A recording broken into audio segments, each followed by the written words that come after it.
जो कि केंद्रीय वित्त राज्य मंत्री हैं। बाबा रामदेव भी मेरे साथ हैं। अनुराग जी, आपका भी अभिनंदन है। निश्चित तौर पर कोविड के इस काल में ये मुश्किल समय था। बाबा रामदेव भी हमारे साथ हैं। बाबा रामदेव, आपको कुछ कहना भी चाहते हैं? बाबा रामदेव, अनुराग ठाकुर जी लाइव है हमारे साथ, वित्त राज्य मंत्री। पहले तो बाबा रामदेव जी को मेरी ओर अनुराग से जी प्रणाम। से तो हमारा बहुत पहले से अनुराग है, अच्छे युवा नेता हैं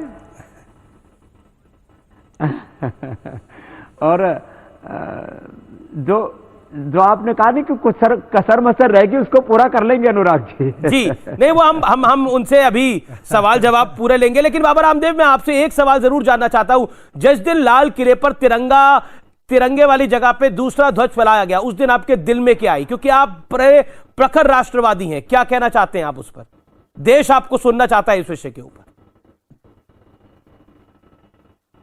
देखिए, मजहब हमारे जीवन के आचरण की बातें हैं, तो कोई भी मत पंथ संप्रदाय है, मैं सबका सम्मान करते हुए इस बात को कहना चाहता हूं कि हमारे आंतरिक जीवन में, हमारे पारिवारिक जीवन में, हमारे अनुष्ठान में हमारा मजहब, हमारे मत पंथ, हमारे गुरु वो हमारे हृदय मन प्राण आत्मा में है। लेकिन राष्ट्रीय गौरव का जहां तक प्रश्न है तो वहां पर तिरंगा ही रहना चाहिए। किसी भी प्रकार के मजहबी झंडे और एजेंडे वो देश में नहीं खड़े होने चाहिए। ये देश की एकता, अस्मिता और संप्रभुता पर सीधा हमला है, इसको कोई भी बर्दाश्त नहीं कर सकता। जी। और जो भी देशभक्त किसान है उनके भीतर भी ये सारा जो कृत्य हुआ उसको लेकर के बहुत गहरी निराशा है बाबा। और मुझे लगता है कभी भी भारत के इतिहास में दोबारा इस तरह की घटनाओं की पुनरावृत्ति नहीं होगी। बाबा रामदेव, आपका बहुत बहुत शुक्रिया इस खास दिन पर हमारे साथ जुड़ने के लिए, अपनी बात को रखने के लिए। Thank you so much Baba Ramdev ji. हमारे साथ अनुराग ठाकुर हैं। अनुराग जी नमस्कार। मेरा पहला सवाल आपसे ये है कि कोरोना के इस काल के दौरान ये बजट आया, कितना मुश्किल भरा ये काम रहा? क्योंकि कहीं ना कहीं ये बार बार आकलन लगाया जा रहा था कि अर्थव्यवस्था श्रिंक हुई है। कोविड के समय जब लॉकडाउन हुआ, आप देश की जनता के साथ क्या साझा करना चाहेंगे? अमीश जी, मैं पहली बात तो ये कहूंगा, जहां इस महामारी ने दुनिया भर के सामने एक बड़ा संकट खड़ा किया है। बहुत सारे देश हैं जो अर्थव्यवस्था बचाने की बात करते हैं, तो कुछ हैं जो जान बचाने की बात करते हैं। हमारे प्रधानमंत्री मोदी जी ने जान है तो जहान है, इस मूल मंत्र के साथ काम किया और दुनिया भर में मृत्यु दर सबसे कम रही तो भारत में रही। और इसके साथ साथ जहान को बचाने के लिए जान भी और जहान भी जब ये निर्णय किया तो आत्मनिर्भर पैकेज लेकर आए।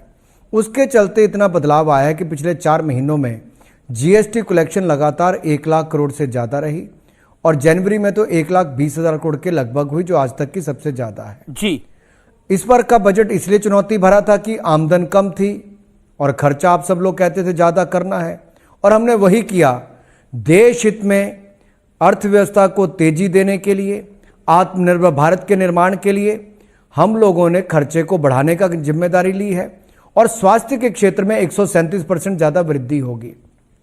2,23,000 करोड़ से ज़्यादा खर्चा होगा। 35,000 करोड़ के लगभग वैक्सीन पे भी खर्चा हो रहा है। और यही नहीं, 1,18,000 करोड़ रुपया सड़कों के ऊपर, 1,10,000 करोड़ रुपया रेलवे के कैपिटल एक्सपेंडिचर पर, और 50,000 करोड़ रुपया जल जीवन मिशन हो या 20,000 नई बसें खरीदने की बात हो। इस तरह से इंफ्रास्ट्रक्चर पर जो खर्चा करने जा रहे हैं उससे देश भर में एक नई गति अर्थव्यवस्था को मिलेगी। और जो कहते हैं कि जितना सरकार खर्च करती है उसके लगभग 2.5 गुना ज़्यादा इम्पैक्ट उसका नज़र आता है, जो मल्टीप्लायर इफेक्ट उसको कहते हैं। तो इससे भी आप देखेंगे आने वाले समय में और तेजी आएगी। और जो दुनिया भर की एजेंसीज ने कहा कि भारत लगभग 11.5-12% की दर से बढ़ेगा, निश्चित तौर पर इस साल हम वो IMF ने भी कहा। जी अनुराग जी, लेकिन महत्वपूर्ण ये है कि आप हो गए वित्त मंत्री, निर्मला जी हो गई, आप फाइनेंस मिनिस्ट्री होगी, बार बार कह रही है कि ये बजट आत्मनिर्भर भारत को और सहायक बनाएगा। लेकिन राहुल गांधी कह रहे हैं कि ये बजट जो है वो असल में सूट बूट वालों के लिए है। Exactly what he said, I am quoting it. Forget pushing cash in the hands of people. Modi government plans to hand over India's asset to its crony capitalist friends. क्या आपको लगता है कि budget के कुछ ही मिनटों बाद इस तरह की प्रतिक्रियाएं आने लग गई थी, खासतौर पे कांग्रेस पार्टी की ओर से। क्या आपको लगता है वो आप बजट समझा नहीं पाए या वो समझ नहीं पाए? देखिए, वो हाउस में बैठेंगे तो समझ पाएंगे, पर आज तो हाउस में राहुल थे जी वो। जितनी देर बैठे उतनी देर किसी और से, कितनी देर किससे बात करते रहे, उसके बाद उठ के चले गए। जो भी किया होगा मैं उस पर नहीं जाना चाहता हूं, उनकी अपनी इच्छा है। कितनी गंभीरता उनको सदन के अंदर दिखानी वो उनके ऊपर निर्भर करता है। लेकिन जो प्रश्न उन्होंने उठाया, मैं उनसे एक सवाल पूछना चाहता हूं। मनरेगा में 73,000 करोड़ हम खर्च करने जा रहे हैं, कांग्रेस 30,000 करोड़ खर्च करती थी। ये किसके लिए है? गरीब के लिए, मजदूर के लिए है। पीएम किसान निधि हमने 1,10,000 करोड़ रुपये किसानों को सम्मान निधि के रूप में दी। किसके लिए? किसान के लिए। इस बार हम 65,000 करोड़ का और प्रावधान करके चल रहे हैं। यही नहीं, ये 20,000 बसें खरीदेंगे। किसके लिए? गरीब आदमी के लिए, जिसको पब्लिक ट्रांसपोर्ट अच्छा मिलेगा। ट्रेन पे 1,10,000 करोड़ खर्च करेंगे। किसके लिए? हिंदुस्तान के गरीब आदमी के लिए। और यही नहीं, सड़कें अच्छी किसके लिए बना रहे हैं? हिंदुस्तान के लोगों के लिए। इसमें किसको कौन क्या देने जा रहा है? आखिरकार राहुल गांधी जी के पास कोई अच्छा विकल्प है तो देश के सामने रखना चाहिए। केवल रोना रोने से क्या होगा? राहुल गांधी जी की सरकार के समय फ्रेजाइल 5 इकोनॉमीज में भारत आता था, यानी कि दुनिया भर की जो 5 सबसे खराब अर्थव्यवस्थाएं जो कभी भी मर सकती थी, गिर सकती थी, उनमें से एक भारत का नाम था। और उन अर्थव्यवस्थाओं में, उसी अर्थव्यवस्था भारत को जब मोदी जी ने आकर संभाला तो दुनिया के 11वें नंबर से लेकर 6वें नंबर की अर्थव्यवस्था बनाकर खड़ा कर दिया। और हम अगले 4-5 वर्षों में भारत को $5 ट्रिलियन इकोनॉमी बनाने जा रहे हैं। देश के किसानों की आय को दुगना 2 साल में करने जा रहे हैं। देश के किसानों को लागत प्लस 50% मूल्य हमारी सरकार ने दिया है। देश में ग्रामीण स्तर पर गरीबों के लिए आयुष्मान भारत योजना हम लेकर आए। अब उसमें प्रधानमंत्री आत्मनिर्भर स्वस्थ भारत योजना हम लेकर आ रहे हैं। 64,180 करोड़ रुपया खर्च करने जा रहे हैं अमित जी। और यही नहीं, आयुष्मान भारत योजना हम लेकर आए। 50 करोड़ लोगों को 5 लाख रुपए का इलाज मुफ्त में देते हैं। कोई आज से पहले क्यों नहीं कर पाया? एकलव्य स्कूल 750 हम बनाने जा रहे हैं। 100 सैनिक स्कूल बनाने जा रहे हैं। एम्स हमने पहले से ज्यादा दुगने बना दिए। लेकिन ग्रामीण क्षेत्रों में हेल्थ सेंटर्स हो, वेलबींग सेंटर्स हो, उनमें सुधार हम करने जा रहे हैं। एक चीज, आखिरकार ये पैसा किसके लिए है? ये देश के गरीब के लिए, महिला के लिए, मजदूर के लिए और नौजवान के हित में। अनुराग जी, मेरा आपसे एक महत्वपूर्ण सवाल है, क्योंकि सरकार, नरेंद्र मोदी की सरकार फिस्कल प्रूडेंसी के लिए जानी जाती है। पिछले 5-6 साल के अंदर एक अच्छी फिस्कल प्रूडेंसी इस सरकार ने जनरेट करी है, क्रिएट करी है, इसमें कोई दराय नहीं है। और आज जिस तरह का बजट आया उसको स्टॉक मार्केट ने भी सलामी दी है। हम कह सकते हैं कि बीएस, चाहे बॉम्बे स्टॉक एक्सचेंज हो, चाहे एनएसई हो, दोनों इंडेक्स जो है वो आज काफी बढ़त के साथ बंद हुए। लेकिन एक पॉइंट जो कि महत्वपूर्ण है, जो कि कई विचारक भी कह रहे हैं और खासतौर पर फॉर्मर फाइनेंस मिनिस्टर भी इस बात को कह रहे हैं कि सरकार की योजना क्या है रोजगार देने के लिए। सरकार से जब रोजगार पे सवाल पूछो तो सरकार कहती है देखिए हम इंफ्रास्ट्रक्चर में पैसा खर्च कर रहे हैं, रोजगार उससे क्रिएट होगा, उससे जनरेट होगा। लेकिन इंफ्रास्ट्रक्चर पे तो हर सरकार ही पैसा खर्च करती थी। एक लॉजिक और एक तर्क ये भी दिया जाता है। Anurag Thakur, over to you. मैं 2 बातें कहूंगा जी। कांग्रेस के समय महंगाई दर 12% थी, जो हमारे 5 साल पहले मोदी सरकार के रहे तो 4% से कम ही रही। दूसरी बात, उनके समय जो फिस्कल डेफिसिट था वो 5.5-6% तक रहता था। हम कम करते करते उसको 3.4% पर ले आए और इस साल कोविड ना होता तो शायद हम 3.2% पे भी ले आते।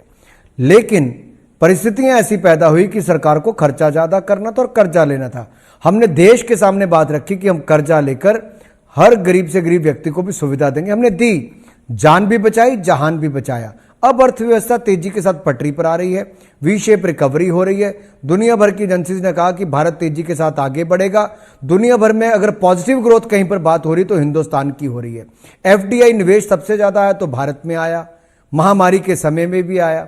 तो पूर्व वित्त मंत्री हो या राहुल गांधी जी हो या कोई भी बात करते हो, ये लॉजिक से परे बात कर रहे हैं। आज दुनिया भर का व्यक्ति यही कहता है कि भारत को, सरकार को ज्यादा निवेश करना चाहिए ताकि रोजगार उत्पन्न हो। अगर सड़कें बनेंगी, नेशनल हाईवेज बनेंगे, ग्रामीण सड़कें बनेंगी, हेल्थ सेंटर बनेंगे, अस्पताल बनेंगे, रेलवे लाइन बिछेगी, एमएसएमई को काम धंधा मिलेगा, बैंकों को रिकैपिटलाइजेशन होगी और डीएफआई संस्थाएं बड़ी बड़ी बनेंगी, तो सारा पैसा कहां जाएगा? टेक्सटाइल पार्क 7 बनेंगे, मोबाइल डिवाइसेस के पार्क बनेंगे, medical devices and diagnostic centre के पार्क बनेंगे, इसमें जो रोजगार लाखों लोगों के लिए उत्पन्न होगा, किसके लिए? हिंदुस्तान के लोगों के लिए होगा। और प्रोडक्शन लिंक इंसेंटिव स्कीम्स जो हैं वो किसके लिए? कंपनीज के लिए 1,97,000 करोड़ रुपए का प्रावधान किया गया है कि 5 साल में उनको इंसेंटिव देंगे ताकि हिंदुस्तान से एक्सपोर्ट ज्यादा हो। आप फॉरेक्स भी ज्यादा कमाएंगे, रोजगार भी ज्यादा देंगे, अर्थव्यवस्था को भी ऊपर लेकर जाएंगे। एक तीर से 3 निशाने आप कर सकते हैं, तो क्यों नहीं? लेकिन चलिए, आपने बोला एक तीर से 3 निशाने, लेकिन ये एग्रीकल्चर सेस ये किसका निशाना था? और क्या इससे पेट्रोल और डीजल तो निशाने पे नहीं आ जाएगा? क्योंकि फॉर्मर फाइनेंस मिनिस्टर चिदम्बरम साहब ने बोला ये पहली सरकार है जो ये लॉजिक दे रही है कि हमने सेस लगा दिया लेकिन पेट्रोल डीजल की कीमतें नहीं बढ़ेंगी। और एग्रीकल्चर सेस पर आप क्या कहना चाहेंगे? What is this all about? क्योंकि शायद चिदम्बरम जी ने ये नहीं देखा कि हमारी सरकार इतनी पारदर्शी तरीके से काम करती है जी, कि जो उनके समय में बजट बनते थे, एक्सटर्नल बोरोइंग की बात उस पर पूरी आती नहीं थी, पूरी जानकारियां दी नहीं जाती थी। हमारी सरकार ने एक्सटर्नल बोरोइंग की भी पूरी जानकारी दी, यहां तक कि जो नेशनल स्मॉल सेविंग फंड में से पैसा इकट्ठा होता था उसको एफसीआई को दिया जाता था कर्जे के रूप में खरीद करने के लिए, और आगे जो पीडीएस सिस्टम चलता था, हमने वो नहीं किया। हमने अपने बजट पर लिया है, पारदर्शी तरीके से अपने बजट को पेश किया है, हम कोई छिपाते ही नहीं है। और जो जहां तक पेट्रोल और डीजल के सेस की बात है, मैं यही कहूंगा इससे 1 रुपए का भी दाम नहीं बढ़ेगा, इससे किसी बड़ी बात बोल रहे हैं आप, पर कोई प्रेशर नहीं आएगा जी। मैं आपके चैनल पर ठोक बजा के कह रहा हूं, पूरे मन के साथ कह रहा हूं, पूरी स्पष्टता के साथ कह रहा हूं, पेट्रोल डीजल के दाम केंद्र सरकार की इस नीति के कारण नहीं बढ़ सकते। ये इंपॉर्टेंट बात है। वित्त राज्य मंत्री का स्पष्ट रूप से कहना है कि पेट्रोल डीजल के दाम नहीं बढ़ने वाले हैं। जो सेस है वो टैक्स मैनेजमेंट है, लेकिन उसका कोई लेना देना नहीं है कीमतों के साथ। कीमतें नहीं बढ़ने वाली है, यानी आम जनता की जेब से कुछ नहीं निकलेगा। लेकिन जिस एग्रीकल्चर सेस की मैं बात कर रहा हूं, जो कृषि सेस की मैं बात कर रहा हूं, उसमें ममता बनर्जी दीदी, जिससे आजकल बीजेपी का प्रेम बहुत बढ़ गया है, यानी बार बार हर विषय पर लड़ाई होती है, वो कह रही है कि जजिया वसूल कर रहे हैं ये सरकार। ये जो एग्रीकल्चर सेस है, ये जो सेस है, ये जजिया है। अमित जी, उनका बयान आया है। मुझे दुख इस बात का है कि हम किसान की भलाई के लिए काम कर रहे हैं और ममता बनर्जी जी उसका विरोध कर रही हैं। हमने पीएम किसान सम्मान निधि लेकर आए कि किसानों को पैसा मिले, उन्होंने पश्चिम बंगाल में पैसा नहीं देने दिया। हम आयुष्मान भारत योजना लेकर आए, गरीब का इलाज मुफ्त में हो, उन्होंने बंगाल में लागू नहीं होने दिया। हम केंद्र की योजनाएं बंगाल के हित में लाते हैं, वो लागू नहीं करवाती। आज भी हमने हजारों करोड़ रुपए की घोषणा की और उन्होंने कहा कि बंगाल के लिए क्यों कर रहे हैं, ये तो चुनावी राज्य है। तो क्या बंगाल को देना अपराध है? क्या ममता बनर्जी जी उसका विरोध क्यों करती? पहली बात तो ये। दूसरा मैं कहना चाहता हूं, एक्साइज ड्यूटी में अगर हमने कुछ बदलाव किए, कम किया और सेस लगाया है, तो हमने केंद्र सरकार का ही जो एक्साइज को कम करके सेस के रूप में पैसा इकट्ठा कर रहे हैं ताकि किसानों के लिए इंफ्रास्ट्रक्चर खड़ा कर सकें, कृषि के क्षेत्र में इंफ्रास्ट्रक्चर खड़ा कर सकें, लेकिन किसानों की भलाई कर सकें। मान ही नहीं रहे, वो तो लाल किले पे भी चढ़ गए, उन्होंने तो तिरंगे वाली जगह पे दूसरा झंडा भी फहरा दिया। किसान कब मानेंगे? देखिए, देश का किसान हमारा अन्नदाता है। मोदी सरकार किसान हितैषी है। हमने पीएम किसान सम्मान निधि से 1,10,000 करोड़ उनके लिए दिया, फसल बीमा योजना से 70,000 करोड़ का मुआवजा उनको दिया, लागत प्लस 50% मुनाफा स्वामीनाथन कमेटी की रिपोर्ट को लागू करके दिया, बीज और खाद की कभी कमी हमने नहीं आने दी, 2.5 करोड़ नए किसान क्रेडिट कार्ड हमने बनाकर 2 लाख करोड़ रुपया हमने उनको 4 महीने में अभी दे दिया। इसके अलावा 16.5 लाख करोड़ रुपए का सुलभ ऋण अभी उनको मिलेगा, हमने इसका प्रावधान सबसे ज्यादा आज तक का कर दिया। हमने लगातार किसान के हित में कदम उठाए, आगे भी उठाएंगे। एग्रीकल्चर इंफ्रास्ट्रक्चर फंड भी उसी दिशा में है। कुछ किसान भ्रमित हैं, नाराज भी हो सकते हैं, हम उनको मनाने का काम भी करेंगे, उनको जानकारी देने का प्रयास भी करेंगे। ये कानून पिछले 20 साल से मांग हो रही थी, मोदी सरकार लेकर आई है जी, ताकि किसानों की आमदन दुगना हो। लेकिन उन्हीं किसानों का मनाएंगे भी, समझाएंगे भी। हम भी इंतजार कर रहे हैं कि उनका भ्रम दूर हो, लेकिन हो नहीं रहा दूर। देखिए, जब कुछ लोग राजनीति करना शुरू करते हैं और अपना दूसरा एजेंडा लेकर आते हैं, किसानों के मन में था कि एमएसपी ना जाए, केवल एक मांग थी MSP. Amit ji, MSP UPA के टाइम पे 3,75,000 करोड़ रुपया खर्च हुआ, 5 साल में हमने 8 लाख करोड़ रुपया खर्च किया, 2.5 गुना से ज्यादा पैसा दिया हमने किसानों को। यहां तक कि धान की खरीद 114% ज्यादा की, गेहूं की खरीद 73% ज्यादा की। धान और गेहूं की हमने 43% दाम भी ज्यादा दिए और दलहन तिलहन के दाम भी हमने 65 से 70% ज्यादा दिए। खरीद केंद्र भी हमने 1.5 से 2 गुना ज्यादा बढ़ाए। हमने तो किसान के हित में सारे कदम उठाए और मोदी जी जैसा नेता 70 साल में ऐसा आया है जिसने किसान की आमदन को दुगना करने के लिए संकल्प लिया है और उसको सिद्ध भी करके देंगे। इसीलिए देश के लोगों का देखिए, ये 70 साल में एक बार इन्होंने कर्जा माफी की। मोदी जी ने तो पिछले 1 साल में 1.5 लाख करोड़ रुपए दे दिया किसानों को।